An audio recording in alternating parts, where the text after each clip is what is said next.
Good morning to everybody. നമ്മളെടുക്കുന്ന class ഇന്നത്തേത് liberalisation, privatisation, globalisation. അപ്പോൾ അതിൻ്റെ ഭാഗമായിട്ട് നമ്മൾ എന്താണ് ലിബറലൈസേഷൻ, എന്താണ് പ്രൈവറ്റൈസേഷൻ, ഗ്ലോബലൈസേഷൻ ഒക്കെ നമ്മൾ ജസ്റ്റ് ബ്രീഫായിട്ട് കണ്ടത്, കോൺസെപ്റ്റ് ലെവൽ, ഇൻട്രഡക്ടറി ആയിട്ടുള്ള രീതിയിൽ. ഇനി നമ്മൾ നോക്കുന്നത് എന്താണെന്നറിയോ, ഈ മൂന്നും എന്ന് പറഞ്ഞാൽ ബേസിക്കലി ഇക്കണോമിക് റിഫോംസ് തന്നെയാണ് നമ്മൾ കണ്ടു. അപ്പോൾ ഇക്കണോമിക് റിഫോംസ് എന്താണെന്ന് നമ്മൾ നോക്കുക. ഓക്കെ, സോ കഴിഞ്ഞ ക്ലാസ്സിൽ നമ്മൾ കണ്ടതാണ് എന്താണ് ഇക്കണോമിക് റിഫോംസ്. ഞാൻ ഒന്നുകൂടെ നമ്മൾ കുറച്ചൊരു ഗ്യാപ്പിന് ശേഷം വരുന്നതുകൊണ്ട് ഒന്നുകൂടെ ഞാൻ പെട്ടെന്ന് റിവിഷൻ നടത്തിപ്പോൾ എന്താണ് economic reforms. The new economic reforms in India refer to the neo liberal. നമ്മൾ പറഞ്ഞ എന്താണ് നിയോ ലിബറൽ എന്നുള്ള വാക്ക് പറഞ്ഞു. Policies introduced by the government in 1991 and later years. The central point of the reforms was liberalization of the economy, giving more role to the private sector and opening up of the economy to foreign competition. Okay, and the beginning of the new economic reforms that include both all these three things, that is privatization, liberalization, privatization, globalization, was the industrial policy of 1991, or otherwise it is called new industrial policy. Okay, ഇപ്പോൾ ബ്രീഡിലോ new industry പോളിസിയിലൂടെയാണ് ഇന്ത്യയിൽ economic reforms വന്നത്. 1991 July മാസം 24 പാർലമെൻറ്റിൽ അവതരിപ്പിച്ച പുതിയ ഒരു industrial പ്രമേയം. ആ പ്രമേയത്തിൻ്റെ അകത്ത് പ്രൈവറ്റ് സെക്ടറിന് കൂടുതൽ റോൾ കൊടുത്തു. അതല്ല പ്രൈവറ്റൈസേഷൻ, ഞാൻ നിങ്ങളോട് പറഞ്ഞു. അതുപോലെ ഫോറിൻ കോമ്പറ്റീഷൻ അനുവദിച്ചു എന്ന് പറഞ്ഞാൽ ഫോറിൻ ഇൻവെസ്റ്റ്മെൻറ്റ് ഇന്ത്യയിലേക്ക് സ്വീകരിച്ചു. അതൊക്കെ 1991 പോളിസിയാണ്. ഓക്കെ, എന്ന് പറഞ്ഞാൽ എത്ര വർഷങ്ങൾക്ക് മുമ്പ്? 30 വർഷങ്ങൾക്ക് മുമ്പ്. Was the main instrument of the new economic reform. The philosophy of the new economic policy was enhancing competition based upon more market orientation during the last 25-30 years. The reforms have produced significant impact on the economy. Following are the main features of economic reforms. ഒന്ന്, deregulation of the industrial sector. നമ്മൾ പറയുമ്പോൾ deregulation എന്ന് പറഞ്ഞാൽ എന്താണ്? Deregulation regulation മാറ്റുക എന്നുള്ളതാണ്. Deregulation എന്ന് പറഞ്ഞാൽ എന്താണ്? റെഗുലേഷൻ മാറ്റുക എന്നുള്ളതാണ്. ചിലപ്പോൾ അതിനെ ഡീ റിസർവേഷൻ എന്ന് പറയും. അതിൻ്റെ അർത്ഥം എന്താ? ഇക്കോണമിയിലെ ഏറ്റവും പ്രധാനപ്പെട്ട most important sectors were reserved to the public sector. അപ്പോൾ പബ്ലിക് സെക്ടറിനാണ് എല്ലാ പ്രധാനപ്പെട്ട സെക്ടറും. കീ ഇൻഡസ്ട്രീസ് ആകട്ടെ, ഇൻഫ്രാസ്ട്രക്ചർ ഇൻഡസ്ട്രീസ് ആകട്ടെ, മെഷീനറീസ് ആകട്ടെ, ഇതെല്ലാം ആർക്കാണ് റിസർവ് ചെയ്ത് കൊടുത്തിട്ടുണ്ട്? പബ്ലിക് സെക്ടറിനായിരുന്നു. അപ്പോൾ ആ പോളിസി, റിസർവ് ചെയ്യുന്ന പോളിസി മാറ്റിയിട്ട് ഡീ റിസർവേഷൻ വന്നു. Most sectors except few sectors, the private sector has given welcome. So that type of a drastic change which led to the opening up of the economy to the private sector, and by removing the reservation so far given to the public sector is known as a deregulation of the industrial sector. Okay, അപ്പോൾ നമ്മൾ previously the public sector has given reservation especially in the capital goods and key industries. Under the new policy only 3 sectors will continue under the public sector. So in these 3 sectors there is no entry for the private sector, and these 3 sectors are atomic energies, railways, and substance notified by atomic energy department. We are not going to see which are substance. All other sectors have been opened to the private sector.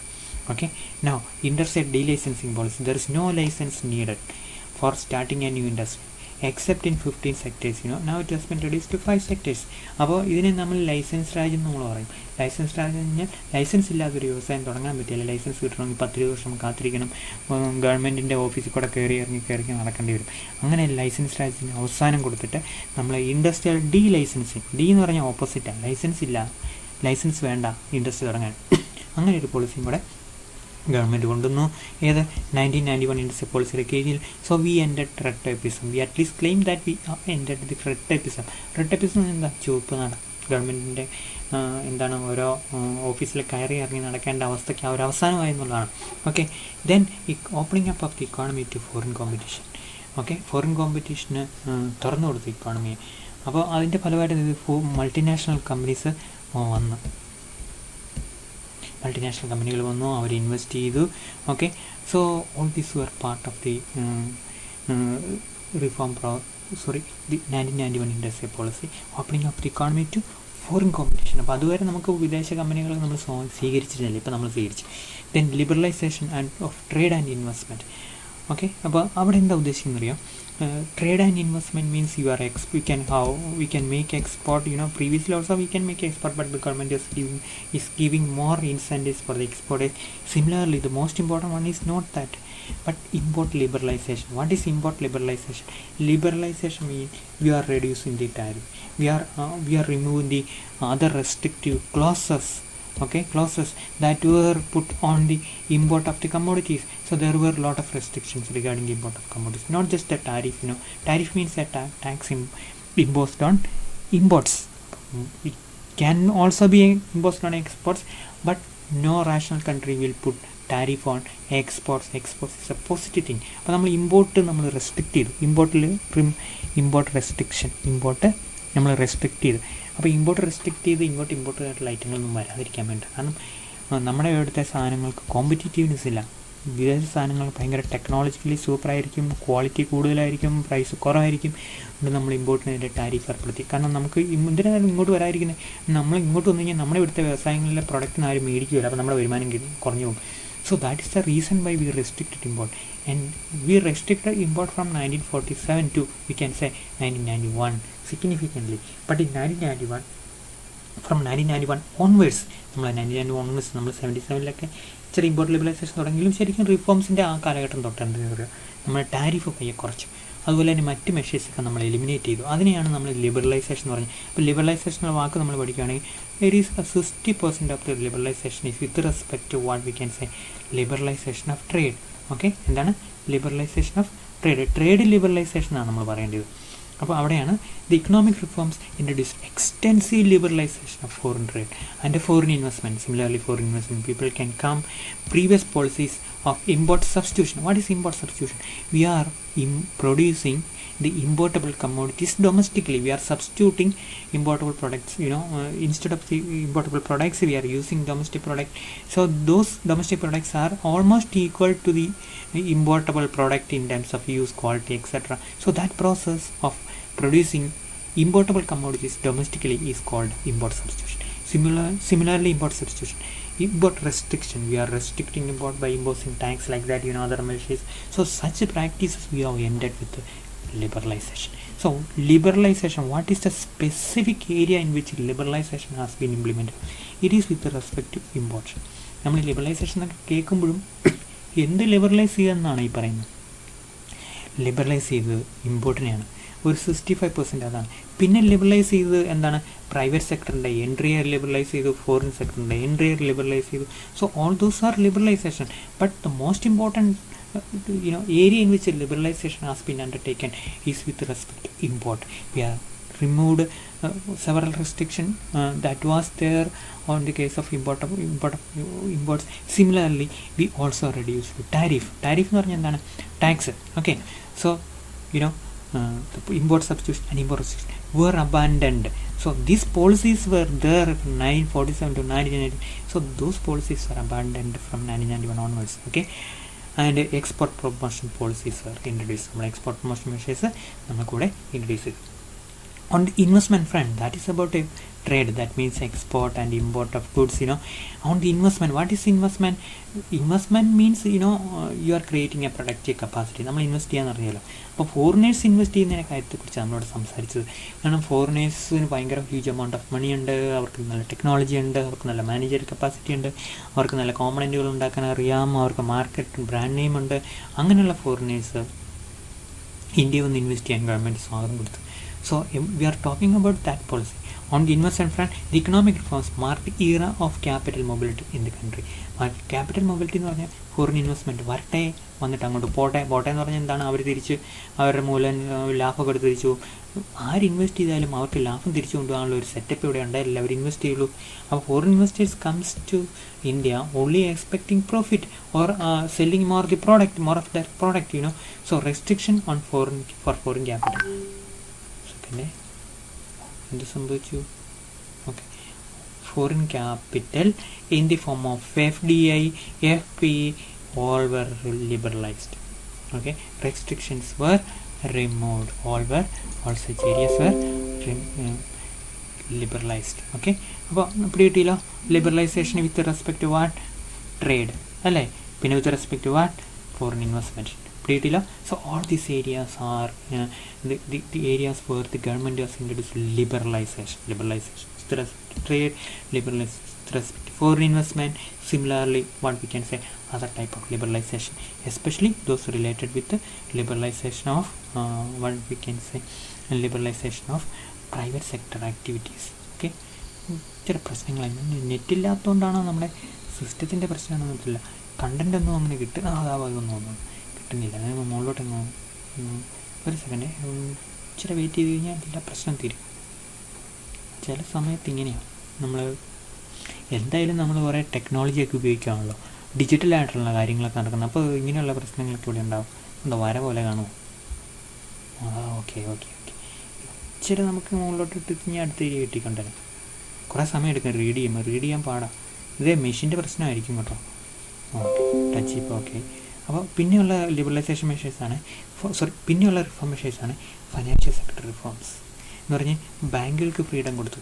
Then reform related public sector എൻ്റർപ്രൈസിന് എന്ത് ചെയ്തു? ആർക്ക് reform ചെയ്തു? Public sector enterprise ഡീസർവേഷൻ നടത്തി. Public sector എൻ്റർപ്രൈസിന് open മാർക്കറ്റിൽ പോയി fund സ്വീകരിക്കാൻ പറ്റും. പബ്ലിക് സെക്ടർ എൻ്റർപ്രൈസിന് കൂടുതൽ ഇൻവെസ്റ്റ് ചെയ്യാനുള്ള സൗകര്യം കൊടുത്തു. അവർക്ക് ഓട്ടോണമി കൊടുത്തു. ഇതെല്ലാം all these part of public sector reforms. അത് നമ്മൾ അത്ര കാര്യമായിട്ടൊന്നും പഠിക്കേണ്ടിയല്ലോ, മനസ്സിലാക്കി പോയാൽ മാത്രം മതി. പരീക്ഷയ്ക്ക് നമ്മൾ അങ്ങനെയുള്ള കാര്യം ചോദിക്കില്ല. നമ്മളോട് ചോദിക്കുന്നത് ലിബറലൈസേഷൻ ആണല്ലോ.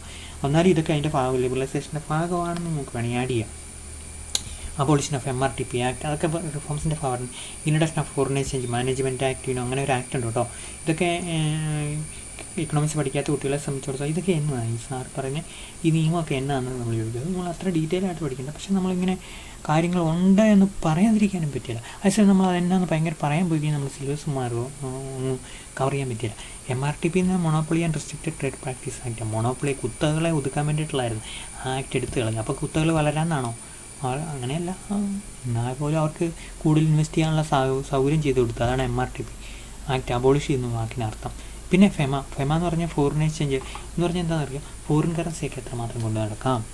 ഇനി ഫോറിൻ കറൻസി കൊണ്ടു നടക്കുമ്പോൾ എവിടെ നിന്ന് കിട്ടിയെന്ന് എന്തെല്ലാം ഡോക്യുമെൻ്റ് വേണം, ഒരു ഇന്ത്യൻ സിറ്റിസൺ എത്രമാത്രം ഫോറിൻ കറൻസി കൊണ്ടു നടക്കാം, ഒരു ഇന്ത്യൻ കമ്പനികൾക്ക് എത്രമാത്രം അതിനെക്കുറിച്ചുള്ള നോംസൊക്കെ ഭയങ്കര ലിബറലൈസ് ചെയ്യും. കാരണം ഇഷ്ടംപോലെ ഫോറിനേഴ്സിൻ്റെ വരുവാണ്, ഇഷ്ടംപോലെ എക്സ്പോർട്ട് നടക്കുകയാണ്, ഇമ്പോർട്ട് നടക്കുകയാണെങ്കിൽ അപ്പോൾ സ്വാഭാവികമായിട്ട് നമുക്ക് എന്ത് ചെയ്യേണ്ടി വരും? ഫോറിൻ കറൻസി കൂടുതലായിട്ട് കൈപ്പിടിക്കേണ്ടി വരും. അപ്പോൾ അങ്ങനെ വരുമ്പോൾ പഴയ നിയമം എടുത്ത് മാറ്റിയിട്ട് ഫോറിൻ എക്സ്ചേഞ്ച് റിലേഷൻ ആക്ട് എന്ന് പറഞ്ഞാൽ പഴയൊരു നിയമമുണ്ട്, അതെടുത്ത് മാറ്റിയിട്ട് പുതിയൊരു ആക്ട് കൊണ്ടുവന്നു. അതാണ് ഫോറിൻ എക്സ്ചേഞ്ച് മാനേജ്മെൻറ്റ് ആക്ട് 1999 വന്നു. ഓക്കെ, എല്ലാ റിഫോംസിൻ്റെ ഭാഗമാണ് നമ്മൾ പറഞ്ഞുകൊണ്ടിരിക്കുന്ന സംഭവങ്ങളെല്ലാം എന്താണ്? ഇക്കണോമിക് റിഫോംസിൻ്റെ ഭാഗമാണ്. ഒക്കെ ഞാനിവിടെ ടച്ച് ചെയ്യുമ്പോൾ ശരിയായത് വന്നു. ഇനി ഈ റിഫോംസിനെ കുറിച്ച് നമ്മളത് കാര്യമായിട്ടൊന്നും പഠിക്കേണ്ടത്, നമ്മൾ റിഫോംസ് അവിടെ നിൽക്കട്ടെ. ജസ്റ്റ് റാഷണൽ ഫോർ റിഫോംസ് നമുക്ക് ചോക്കേണ്ട കാര്യമൊന്നുമില്ല, ഞാനത് ജസ്റ്റ് എടുത്തുള്ളൂ. ഇനി ലിബറലൈസേഷൻ എന്ന് പറഞ്ഞ വാക്കാണ്. കാരണം നമ്മൾ ഇക്കണോമിക് റിഫോംസിൻ്റെ ഭാഗമായിട്ടാണ് ലിബറലൈസേഷനും പ്രൈവറ്റൈസേഷനും ഗ്ലോബലൈസേഷനും വന്നത്. അങ്ങനെ ഒരു കണക്ഷൻ നമ്മൾ മനസ്സിലാക്കിയില്ലേണ്ടല്ലോ, നമ്മളെന്തിനെക്കുറിച്ച് ഈ പഠിച്ചുകൊണ്ടിരിക്കുന്നതെന്ന് ചിലപ്പോൾ തോന്നിപ്പോകും. കാരണം നമ്മൾ ഇക്കണോമിക്സ് അല്ലല്ലോ, മെയിൻ സ്ട്രീം എക്കണോമിക്സ് ആരല്ലോ.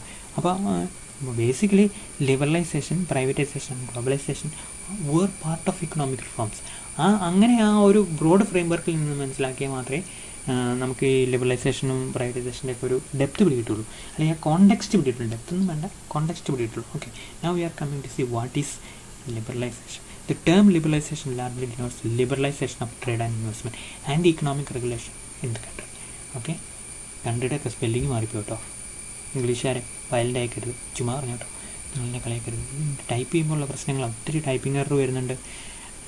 ചില പ്രായം അടുത്ത പ്രാവശ്യം കറക്റ്റാക്കുന്നുണ്ട്. അതൊക്കെ കൺട്രി ഞാൻ നോക്കുവരാം ഇവിടെ എന്തെല്ലാം ഒരു പ്രശ്നമുണ്ട്. വേറെ എല്ലായിടത്തൊക്കെ സ്പെല്ലിംഗ് മിസ്റ്റേക്ക് ചിലടത്തൊക്കെ ഉണ്ട്. അത് നിങ്ങൾ തന്നെ മനസ്സിൽ കറക്റ്റാക്കുക. അല്ലെങ്കിൽ നിങ്ങൾക്ക് മെറ്റീരിയൽ കിട്ടുമ്പോൾ ഞാൻ എൻ്റെ മെറ്റീരിയൽ തരാം കേട്ടോ. മെറ്റീരിയൽ പ്രിൻ്റ് ചെയ്യുന്ന രൂപത്തിൽ മെറ്റീരിയൽ ഞാൻ ശരിയാക്കി തരാം. ഈ മൊഡ്യൂൾ കഴിയട്ടെ. അപ്പോൾ നമ്മുടെ സ്ഥിരം മെത്തേഡ് നമ്മൾ അഡോപ്റ്റ് ചെയ്യുമ്പോൾ നോക്കി ഞാൻ മെറ്റീരിയൽ പ്രിൻ്റ് എടുക്കാൻ വേണ്ടിയിട്ടുള്ള ഒരു ആ ലെവലിലേക്ക് മെറ്റീരിയലാക്കി തരാം. അപ്പോൾ നമ്മൾ നോക്കുന്നത് എന്താണ്? ലിബറലൈസേഷൻ എന്ന് പറഞ്ഞാൽ ഉദാരവത്കരണം എന്നൊക്കെ ആയിരിക്കും അല്ലേ അതിൻ്റെ അർത്ഥം. Denotes liberalisation of trade and investment. Export നടത്താം, ഇമ്പോർട്ട് നമ്മൾ ലിബറലൈസ് ചെയ്തു, ഫോറിൻ ഇൻവെസ്റ്റ്മെൻറ്റ് ഇങ്ങോട്ട് വരാം. ഇതൊക്കെ തന്നെയല്ലേ ലിബറലൈസേഷൻ. പിന്നെ ഇക്കണോമിക് റെഗുലേഷൻസ് കുറച്ച് അല്ലേ, പ്രൈവറ്റ് ലൈസൻസ് വേണ്ട, പല സെക്ടറിലും പ്രൈവറ്റ് സെക്ടറിന് കയറിച്ചില്ല. Besides simplification operation conditions for various sectors. Private sector, foreign sector also can be counted as economic liberalisation. പല സിംപ്ലിഫിക്കേഷൻ പ്രൊസീജിയർ ഭയങ്കര കോംപ്ലക്സ് ആയിരുന്നു. ഒരു കാര്യം നടക്കരുന്ന രീതിയില്ല ഗവൺമെൻറ് റെഗുലേഷൻ. എല്ലാം ഗവൺമെൻറ് അങ്ങനെയല്ലേ. ഇപ്പോൾ നമ്മൾ ഗവൺമെൻറ്റിൽ നിന്ന് ക്രിട്ടിസൈസ് ചെയ്ത് കഴിഞ്ഞാൽ എൻ്റെയൊക്കെ ജോലി പോകും, അങ്ങനെയൊന്നും ഞാൻ പറയുന്നില്ല. എന്നാൽ പോലും നമുക്ക് പറയാതിരിക്കാൻ പറ്റില്ല, നമ്മളാരും കൂട്ടിലിട്ടത് അത്രയൊന്നുമില്ല. അപ്പോൾ ചില കാര്യങ്ങൾ നമുക്ക് പറയാതിരിക്കാൻ പറ്റില്ല. Some of the government machineries are not working that much fluently because of several reasons, not because of individual reasons, not because of institutional reasons, but regulations are very tough അല്ലേ, വെരി ടഫ്. അപ്പോൾ അത് നമുക്ക് പറയാതിരിക്കാൻ പറ്റില്ല, അതൊക്കെ മാറ്റണം. Government തന്നെ മാറ്റണം. ഓക്കെ, അപ്പോൾ അതിനെക്കുറിച്ച് നമ്മൾ പറയുന്നത് ഈ റെഗുലേഷൻസൊക്കെ സിംപ്ലിഫൈ ചെയ്ത് നിയമങ്ങളൊക്കെ the private sector foreign sector also can be counted. അപ്പോൾ അതിൻ്റെ മേളിൽ ഇപ്പോൾ പ്രൈവറ്റ് സെക്ടറിൻ്റെ മുകളിലും ഫോറിൻ സെക്ടറിൻ്റെ മുകളിലുള്ള നിയന്ത്രണങ്ങൾ കുറച്ചതിനെ നമുക്ക് ലിബറലൈസേഷൻ എന്ന് പറയേണ്ടി വരും. ഓക്കെ, അതിലാദ്യം കാണോ എന്താണ് liberalisation of trade and investment. നമ്മൾ കണ്ടതാണ് ലിബറലൈസേഷൻ ഓഫ് ട്രേഡ് ഇൻവെസ്റ്റ്മെൻറ്റ്. പിന്നെ റിപ്പീറ്റഡ് ആയിട്ട് ഒന്നുകൂടെ പറയുന്നു. Trade and investment were liberalized so that there is more international trade and more foreign investment. Okay, there is more international trade for India through exports, through imports, through export of services and export of goods, through import of goods and import of services. Similarly, welcome to foreign investment. Who are the foreign investors? Mostly multinational corporations or the foreign pension funds, investment funds, the insurance companies which are coming to India makes to invest in to purchase Indian shares. Indian കമ്പനിയുടെ share മേടിക്കാൻ വരുന്നവർ, Indian കമ്പനിയുടെ bond മേടിക്കാൻ വരുന്നവർ, ഇന്ത്യയിലെ bank deposit ചെയ്യാൻ വരുന്നവർ, അവരെല്ലാം ഫോറിൻ ഇൻവെസ്റ്റേഴ്സാണ്. സിമിലർലി ഇന്ത്യയിൽ വന്ന് പ്രൊഡക്ഷൻ തുടങ്ങാൻ ആഗ്രഹിക്കുന്ന വിദേശ കമ്പനികൾ, അവരെല്ലാം ഇൻവെസ്റ്റേഴ്സ്. നമ്മളതിനെ ശരിക്കും മൾട്ടിനാഷണൽ കോർപ്പറേഷൻസ് വിളിക്കുന്നത്.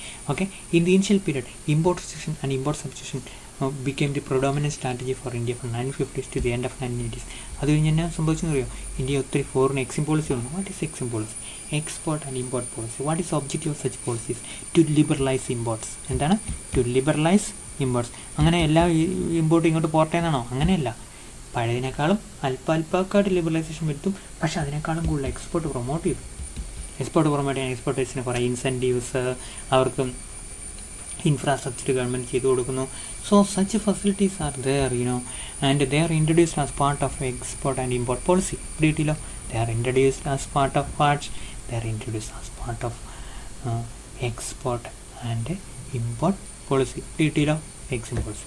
Now the central point of trade liberalization policy, which is structured on the basis of liberalization, is to open India's economy to foreign competition and to make India's export more competitive in the international market. ഇതൊക്കെയായിരുന്നു എൻ്റെ ഉദ്ദേശം. നമ്മുടെ product ഭയങ്കര competitive ആയിട്ട് international മാർക്കറ്റിൽ പിടിച്ച് നിൽക്കുക, അല്ലേ? എന്തെല്ലാം പ്രൊഡക്റ്റ് ഇന്ത്യ ഉണ്ടോ അതെല്ലാം നല്ല കോമ്പറ്റീറ്റീവ് ആയിട്ട് നിർത്തുക. ദെൻ ഇമ്പോർട്ട് ലിബറലൈസേഷനെ കുറിച്ച് നമ്മൾ കാണും കേട്ടോ. ഇമ്പോർട്ട് ലിബറലൈസേഷൻ്റെ ഗവൺമെൻറ് നടത്തിയിരിക്കുന്ന ഒരു പ്രോഗ്രാം റിഡക്ഷൻ ഓഫ് ടാരിഫ് കുറച്ചു. റിമൂവിങ് അതർ റെസ്ട്രിക്ഷൻസ് ഓൺ ഇമ്പോർട്ടിൻ്റെ മുകളിലുള്ള മറ്റ് റെസ്ട്രിക്ഷനൊക്കെ ഗവൺമെൻറ് എടുത്തു കളഞ്ഞു. ഓക്കെ, മറ്റൊത്തിരി റെസ്ട്രിക്ഷൻ, അഡ്മിനിസ്ട്രേറ്റീവ് റെസ്ട്രിക്ഷൻ, അങ്ങനെ നിങ്ങൾ ഇത്ര ഡോളർ ഉണ്ടായെങ്കിൽ നിങ്ങൾ ഇമ്പോർട്ട് ചെയ്യുന്നുള്ള ഡോളറൊക്കെ നിങ്ങളുടെ കയ്യിലുണ്ടായിരിക്കണം, അങ്ങനെ പലതരത്തിലുള്ള റെസ്ട്രിക്ഷൻ ഉണ്ട്. So globalization and liberalization measures introduce in India were guided by mainly the concerns of WTO. WTO എന്ന് പറഞ്ഞാൽ എന്താണ്? World trade organisation.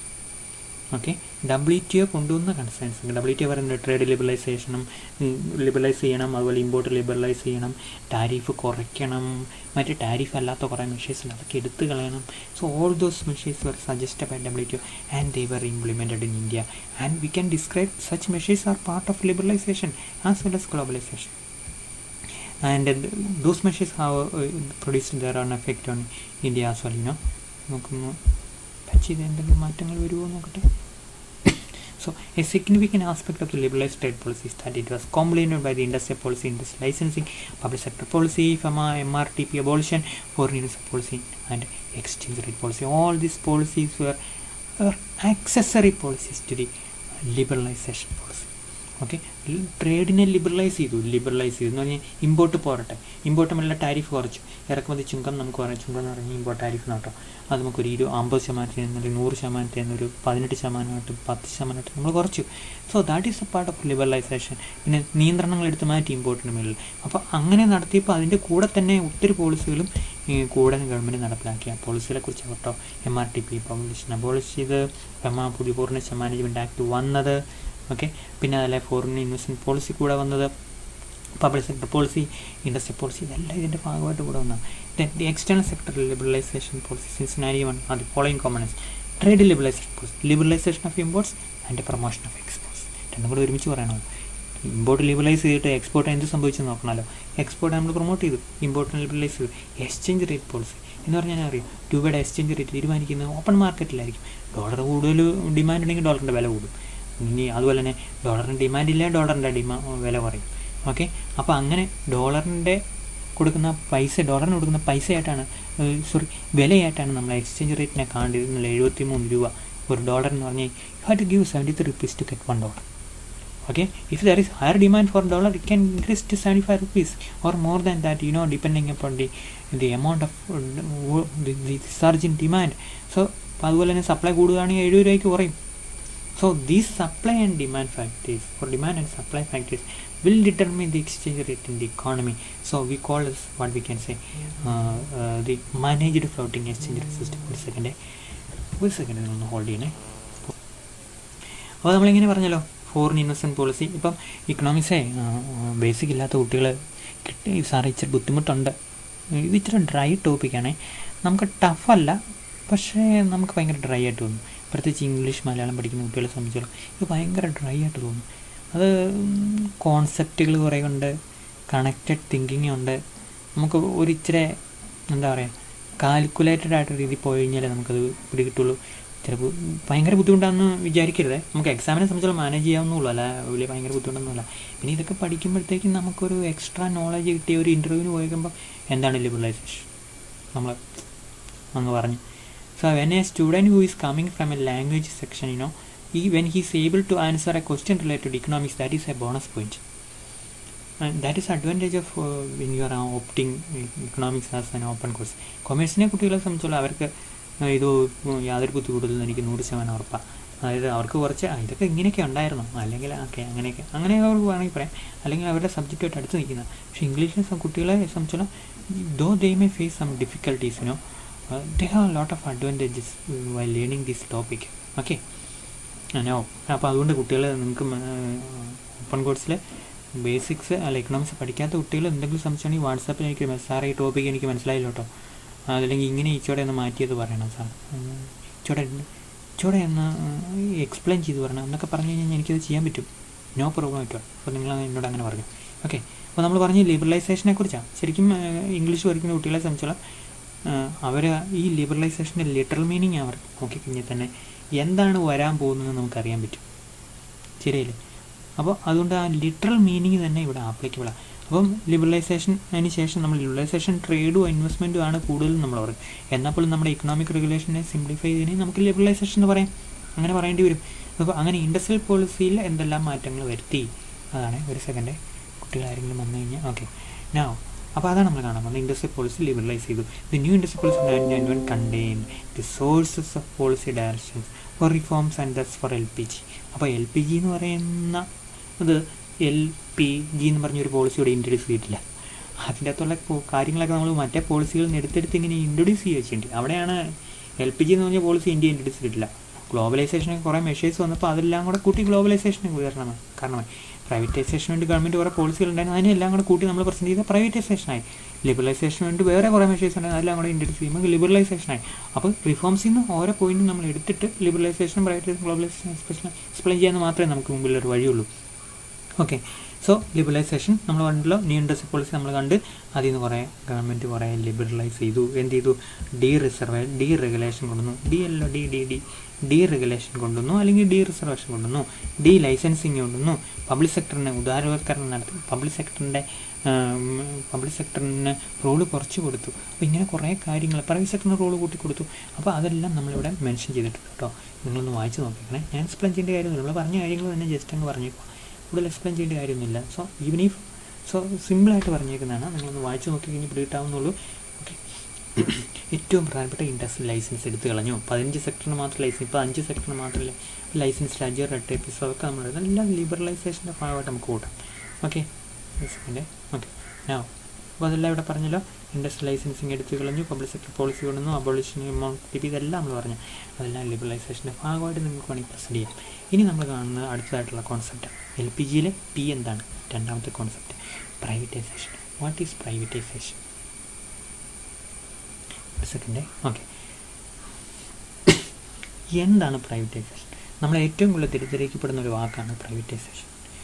പ്രൈവറ്റ് സെക്ടറിന് കൂടുതൽ പ്രാധാന്യം കൊടുക്കുന്നു പറഞ്ഞിട്ട് നമ്മളൊരു സുഖമായിട്ട് ഒറ്റയടിക്കൊരു മറുപടി എഴുതാം, ആനമണ്ടത്തരായിരിക്കും, അതില്ലെന്നല്ല. പക്ഷേ പ്രൈവറ്റൈസേഷൻ വേറെ ഇതിൽ നമുക്ക് കാണേണ്ടത്. Privatisation is the process of transfer ownership and management. Ownership and management and control of a public sector employees. Control ചെയ്യുമ്പോൾ ഞാൻ ആഡ് ചെയ്യുന്നുള്ളൂ, ഇത് രണ്ടും പറഞ്ഞാൽ മതി. മാനേജ്മെൻറ്റിനെ കൺട്രോൾ ആയെന്ന് നോക്കുവാണെങ്കിൽ പറയാം അല്ലേ. So transferring the ownership and management of a public sector entity to a private sector entity. Okay, public സെക്ടറിൻ്റെ ഇരിക്കുന്ന ഒരു കമ്പനി, പബ്ലിക് സെക്ടറിൽ ഇരിക്കുന്ന ഒരു അസറ്റ് പ്രൈവറ്റ് സെക്ടറിന് വിട്ടുകൊടുക്കുന്നതിന് വിട്ടുകൊടുക്കുമ്പോൾ എന്തൊക്കെ കൊടുക്കും? ഓണർഷിപ്പ് കൊടുക്കും. തീർന്നില്ലേ? അതിൻ്റെ ഉടമസ്ഥാവകാശം കൊടുക്കുക, മാനേജ്മെൻറ്റ്, കൺട്രോൾ എല്ലാം കൊടുക്കുന്നു. ആർക്ക് കൊടുക്കുക? പ്രൈവറ്റ് സെക്ടറിന് കൊടുക്കുക. അതിനെയാണ് പ്രൈവറ്റൈസേഷൻ എന്ന് പറയുന്നത്. സോ പ്രൈവറ്റൈസേഷന് ഒരു പൊതുമേഖല കമ്പനിയെ സ്വകാര്യ കമ്പനികൾ വിൽക്കുന്നതിനാണ് പ്രൈവറ്റൈസേഷൻ എന്ന് പറയുന്നത്. വിൽക്കുക എന്ന് പറയുമ്പോൾ എന്തൊക്കെ നടക്കുന്നുണ്ട്? ഓണർഷിപ്പ് പോകും, പിന്നെ എന്ത് ചെയ്യും? കമ്പനിയുടെ കൺട്രോൾ ഗവൺമെൻറ് കയ്യിൽ നിന്ന് പ്രൈവറ്റ് സെക്ടറിലേക്ക്. So this is called privatization. Privatization the process of transferring of ownership and control or management of public sector and private sector entity. ഇതാണ് പ്രൈവറ്റൈസേഷൻ. അല്ല നിങ്ങൾ പ്രൈവറ്റൈസേഷൻ 2 വാക്ക് കഴിയുമ്പം giving more importance to the private sector എന്ന് പറഞ്ഞ് എഴുതിയിട്ടേക്കരുത്, ആ വണ്ടത്തിലായി തരും. This is called a private.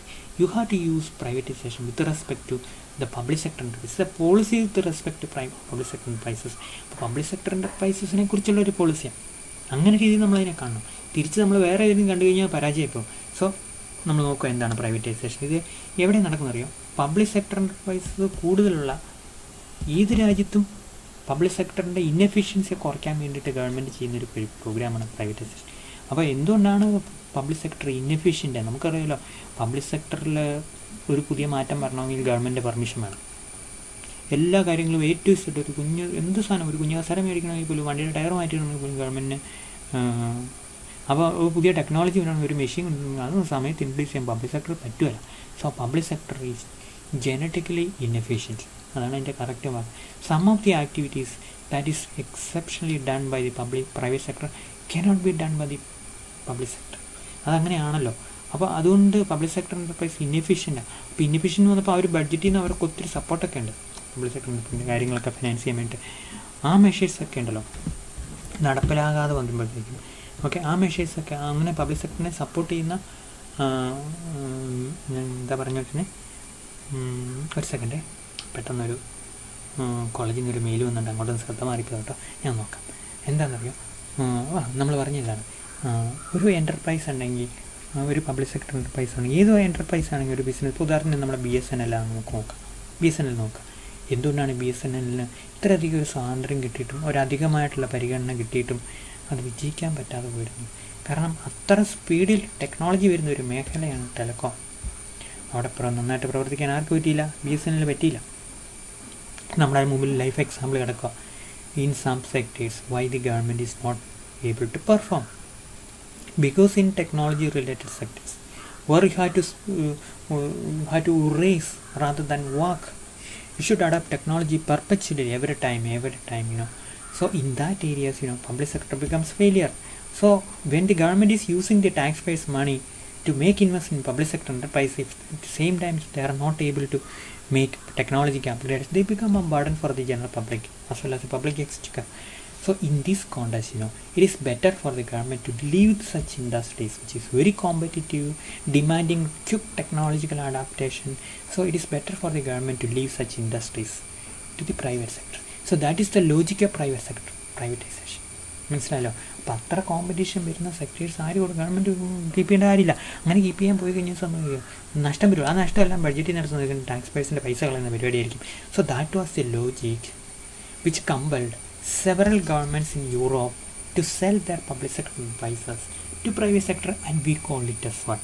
Privatization. Okay, and it is in this context you have to use and understand and use the terminology of privatization. India is a mixed economy with both private sector and public sector, and the private sector performing various activities in accordance with the regulations, but the public sector was affected by inefficiency and incompetence in a non-sustainable manner by 1999. അപ്പോൾ India 1956 തൊട്ട് 1947 ഇടാലോ, 1991 വരെയുള്ള കാലഘട്ടങ്ങളിൽ public sector inefficient ആയി തീർന്നു. Okay, പല കാരണങ്ങളാൽ. So the government has introduce various reform measures. പല reform measures among others these reform measures include privatization in a low degree. ഇന്ത്യയിലെ കാര്യം പറഞ്ഞത്, ഇന്ത്യ പ്രൈവറ്റൈസേഷൻ പൊതുവേല കമ്പനികൾ എല്ലാം ഒന്നും എടുത്തും പ്രൈവറ്റ് സെക്ടറിന് വിട്ടുകൊടുത്തിട്ടില്ല. ഇന്ത്യ ഭയങ്കര ലോ ഡിഗ്രി ഓഫ് പ്രൈവറ്റൈസേഷൻ നടന്നു. നമ്മളെന്താ പ്രൈവറ്റൈസേഷൻ എന്ന് പറഞ്ഞേക്കാം, ബോക്സിലിട്ടേക്കോട്ടെ നിങ്ങൾക്ക് മനസ്സിലാക്കാൻ വേണ്ടി. Privatisation is the process of transferring the ownership and control management of public sector to a or a property to the public sector to the private sector. Okay, ഒരു പൊതുമേഖലാ കമ്പനിയുടെ കൺട്രോൾ മാനേജ്മെൻറ്റും സ്വകാര്യ മേഖലയ്ക്ക് വിൽക്കുന്നതിനാണ് എന്തെന്ന് പറയാം, സ്വകാര്യവത്കരണം എന്ന് പറയാം. Okay, privatisation in the country was launch mainly to enhance efficiency of public enterprise so as well as to concentrate the operation of the public sector in priority areas. So the areas in which the public sector can efficiently work, only in those areas, in those areas, public sector should concentrate. That was the logic of the government. അവിടെ തന്നെ, അവിടെ അല്ലാതെ വേറെ എല്ലായിടത്തും public sector വേണ്ട, public sector എവിടെയൊക്കെ മതി. അതിനെവിടെയാണോ പറ്റിയത്, key industries, basic industries like energy, ഇത് like transportation, railway, in those areas it is a public sector which is most important sector. In ideal sector there it can operate, so such sectors will be there for the public sector always. അപ്പോൾ privatization in India, okay, in India has its origin in the industry policy 1991 that launched as part of economic reforms. അപ്പോൾ ഇന്ത്യയിലെ industry policy 1991 ഭാഗമായിട്ടാണ് ഇന്ത്യയിലെ privatisation നമ്മൾ നടപ്പിലാക്കിയത്. Okay, ഇനി നമ്മൾ എന്താണ് പബ്ലിക് സെക്ടർ പോളിസി, പ്രൈവറ്റൈസേഷനെ കുറിച്ചുള്ള പോളിസി എന്താണ് ഇൻഡസ്ട്രി പോളിസിയിൽ, ഇനി അങ്ങനെയൊക്കെ കാര്യങ്ങൾ ഇന്ത്യയിൽ എത്രമാത്രം പ്രൈവറ്റൈസേഷൻ നടന്നു, അതെല്ലാം നമ്മൾ അടുത്ത ക്ലാസ്സിൽ കാണാം. Okay, so that is all about today's class.